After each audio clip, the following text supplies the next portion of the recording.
Have you ever thought about what you'd do if a heart attack struck and you're completely alone? It's a scary thought, and unfortunately, it happens more often than we realize.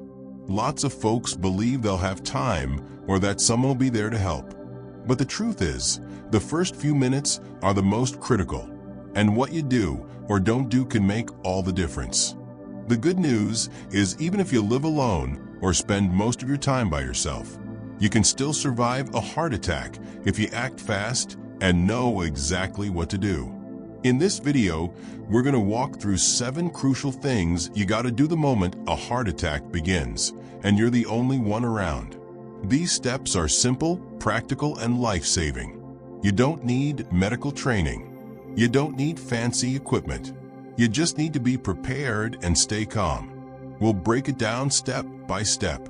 How to recognize the first signs, what to take immediately, how to keep your heart from working too hard, and even what small actions you can take that could give you just enough time to get the help you need. Stay with us until the end, because the last few steps are the ones most people forget, but they might be what actually save your life. Don't wait until it's too late to learn what your body's trying to tell you. Let's get started. Number 1. Recognizing the earliest warning signs. The first and most important step in surviving a heart attack alone is knowing what it feels like. Not just in your chest, but in your whole body. Most people expect a dramatic, crucial pain in the chest like you see in movies. But the truth is, real heart attacks often begin with much subtler symptoms. And those early signs can be easy to ignore until it's too late. What you're looking for is a deep, uncomfortable pressure or squeezing sensation in the center of your chest. It might feel like something's sitting on you, or like your chest is slowly being filled with cement. It could also come and go, making you think it's nothing serious. But if it lasts more than a few minutes or keeps returning, don't second guess it. Other early signs include shortness of breath even without chest pain. You might feel like you just walked up a hill, even if you're sitting still. Some people feel pain in the arm, shoulder, neck, or jaw. Others get lightheaded, break out in a cold sweat, or feel nauseated and dizzy. And in some cases, especially for older adults or women, the pain may feel more like pressure in the back or stomach than anything in the chest. Let's take an example. Richard, 74, was sitting at his kitchen table when he felt a strange tightness under his collarbone, almost like heartburn. But then he noticed he couldn't take a full breath, and his hands began to sweat. He remembered reading that not all heart attacks start with pain. So instead of brushing it off, he acted. That decision may have saved his life. The body often whispers before it screams. And when it comes to heart attacks, those whispers are your only chance to take action before the damage begins. If you wait for the classic chest-clutching drama, you may already be too late. So the next time something feels off, and especially if it's a combination of pressure, shortness of breath, or unusual fatigue, stop what you're doing. Don't try to tough it out. Don't tell yourself it's just indigestion. Recognizing the warning signs is your first shot at survival. Treat them seriously even if they seem small. Your life might depend on it. Number 2, call emergency services immediately. Once you suspect that a heart attack may be starting, the very next thing you got to do, without hesitation, is call 911. Do not wait to see if the symptoms go away. Do not try to drive yourself, and do not assume that you're overreacting. Calling emergency services is not only the fastest way to get help, it's the most effective thing you can do to stay alive. A heart attack isn't something you walk off. Every minute matters. The longer your heart muscle is starved of oxygen, the greater the damage. But when you call 911, trained professionals are already preparing as they drive toward you. They're bringing equipment, medication, and the ability to keep you alive if your heart stops on the way to the hospital. What's more, if your symptoms worsen quickly, which they often do, you won't be able to help yourself. That's why trying to drive is one of the most dangerous choices people make. You could lose consciousness, cause an accident, or delay your own care. Let the professionals come to you. Think about what happened to Linda, 78. She felt a strange ache in her left shoulder, followed by a wave of nausea and a cold sweat. She thought about Cal and her son, but then she remembered a nurse once telling her, if you're alone and might be having a heart attack, call 911 first. Talk to your family later. She made the call. By the time the ambulance arrived, her symptoms had intensified, but the team was ready. They stabilized her on the spot. That phone call saved her life. You don't have to be sure you're having a heart attack to call for help. The dispatcher won't be upset if it turns out to be something else. In fact, they'd rather send help you didn't need than miss a chance to save your life. Keep your phone somewhere you can reach it easily, especially if you live alone. If you feel symptoms coming on and can't speak clearly, press the emergency call feature. Some phones have a shortcut to call for help even when locked. Learn where it is and use it. Now let's move forward. Number 3, Chaewin and aspirin slowly and calmly. After Callen Emergency Services, the next most powerful action you can take is simple. Chew an aspirin. Not swallow, chew. And do it slowly, even if your hands are shaken. If you have access to a standard 325 milligram aspirin and you're not allergic or on a blood thinner that would contraindicate it, this one step can significantly increase your chance of surviving a heart attack. Aspirin works by thinning the blood. It helps slow or prevent the growth of a blood clot that may be blocking one of your coronary arteries, the very thing causing the heart attack in the first place. By Chaewin, the tablet, instead of swallowing it whole, you get it into your system faster. Studies have shown this can buy valuable minutes, sometimes even enough to restore some blood flow before help arrives. It's important not to take aspirin on an empty stomach unless absolutely necessary. But in the event of a heart attack, the risk of clot-in far outweighs that concern. Also, don't take coated or delayed-release aspirin. If it's all you have, chew it anyway. You want the effects to start as quickly as possible. Let me tell you about Joe, age 72.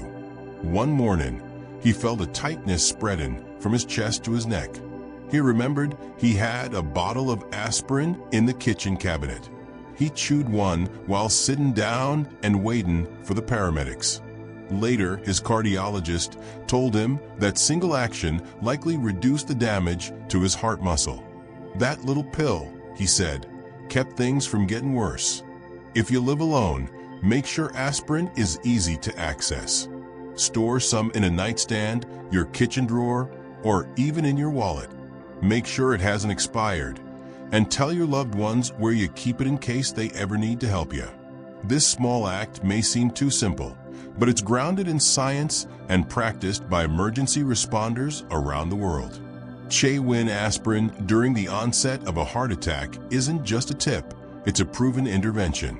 And in those critical first minutes, it can be the difference between walking out of the hospital or never making it there at all.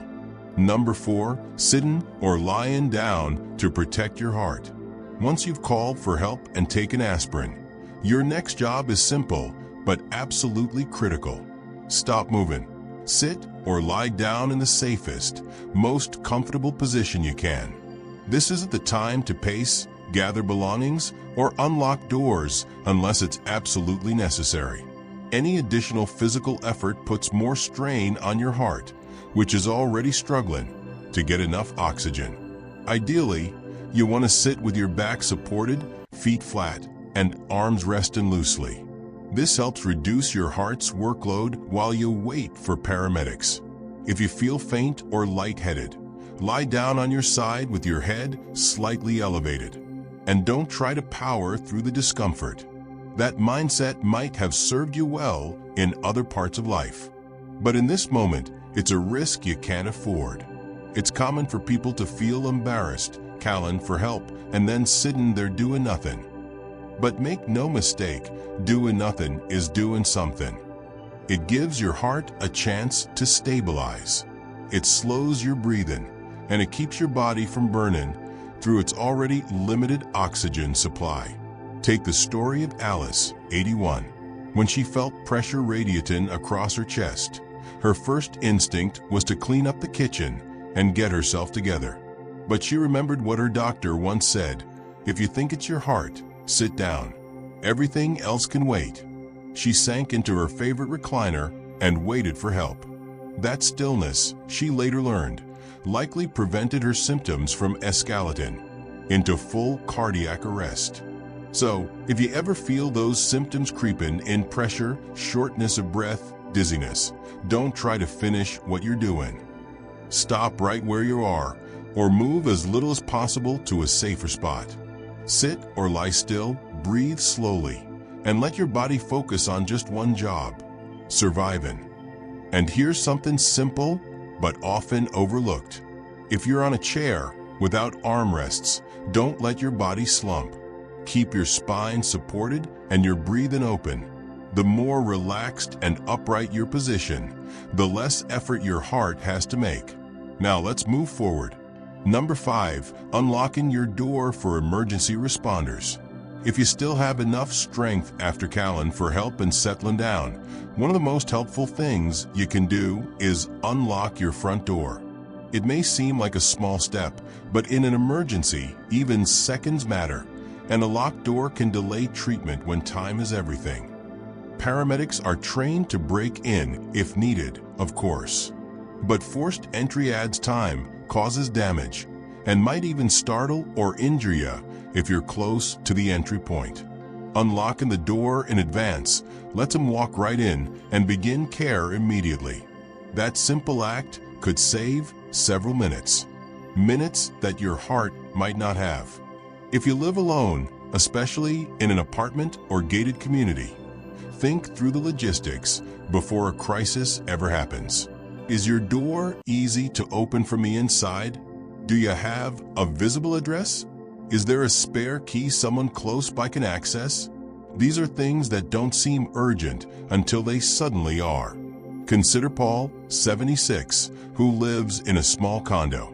When his symptoms began, he called 911, chewed an aspirin, and unlocked his door all in under 2 minutes. The paramedics said that single action helped him reach him 30 seconds faster and saved them from having to break in. "That's the last thing I would have thought of," he later said, "but it might have been what got me help just in time." If walking to the door feels too risky, don't do it. Sit down and focus on your breathing. But if you're close to the door and feel steady enough to reach it safely, go ahead and unlock it. You might also consider a smart lock with remote access or a medical lockbox for your key, especially if you live alone or have mobility challenges. It's a small act of preparation, but it sends a message to the people coming to save you. You're ready. You've done your part. Now it's their turn to do the rest. Number 6, using your phone speaker or medical ID features. If you're waiting alone during a heart attack, your phone becomes more than just a communication tool. It becomes your lifeline. And one of the smartest ways to use it in that moment is by switching to speakerphone. This allows you to talk to emergency responders hands-free, so you can focus on breathing and stay in as calm as possible without needing to grip your phone tightly or hold it to your ear. When you're under distress, even the act of holding something to your ear can make it harder to breathe. Using speakerphone not only reduces physical strain, but allows the dispatcher to hear you more clearly if you suddenly become too weak to talk.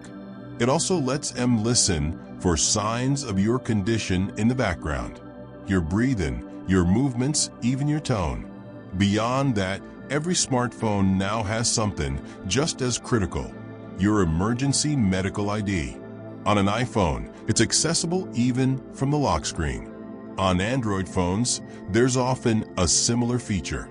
It holds vital information like your age, allergies, medications, and medical conditions. If you're unconscious when paramedics arrive, This data can save time and guide decisions about your care. Take Susan, 79. She passed out just moments before help arrived. But because her phone had her medical ID set up, the paramedics knew immediately that she was diabetic and allergic to penicillin. That saved them from giving her something that could have made things worse. And they were able to call her daughter Yuzin, the emergency contact listed right in the phone.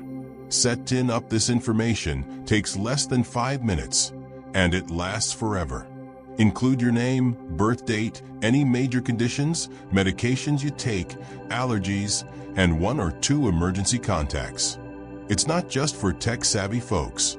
It's for anyone who might one day need help when they can't speak for themselves. So, if you ever feel those first signs of a heart attack coming on, use your speakerphone. Stay connected and trust the person on the other end. Their calm voice, steady instructions, and constant presence can make the waiting less terrifying. And if something happens before help arrives, your phone might still speak for you when you no longer can. Now let's move forward. Number 7, slowing your breath to steady your heart. In the middle of a heart attack, it's easy to feel like panic is taking over. Your chest feels tight, your thoughts race, and every second seems louder than the last. But there's one final tool you still have, your breath. And if you use it well, it can calm your nervous system just enough to give your heart a better chance at holding steady. Controlled breathing isn't about curing the heart attack. It's about keeping your body from spinning into full-blown shock while help is on the way. The more anxious you become, the faster your heart may beat. But slowing your breath can gently pull that rhythm back down. You don't need a special technique. Just try this. Breathe in slowly through your nose for about 4 seconds. Hold it for a moment. Then exhale gently through your mouth for 6 seconds. Do it again. Focus on that one small rhythm. It gives your body something steady to anchor to, and it can help prevent your heart from going into dangerous arrhythmias triggered by stress. Consider what happened to Frank, 83. When the pain hit, he felt like he was drowning in fear. But he remembered a simple breathing exercise his doctor had taught him during a checkup. He focused on each breath, kept himself still, and let go of the panic. By the time the paramedics arrived, his heart was still unstable, but not in full arrest. I just kept thinking, stay calm, stay alive, he later said. You can practice this breathing anytime. When you're resting, when you're feeling anxious, even when you're watching TV. The more familiar it feels, the more instinctively your body will return to it when the stakes are high. Your breath won't fix your arteries, but it can buy you time. It can keep oxygen flowing and help your heart hold on. And sometimes in those final moments before help arrives, that's the only edge you need. Stay still. Stay alive. Final thoughts. At the end of the day, surviving a heart attack alone isn't just about luck. It's about preparation, awareness, and calm action. These 7 steps may seem simple on their own, but together they form a powerful chain that can save your life.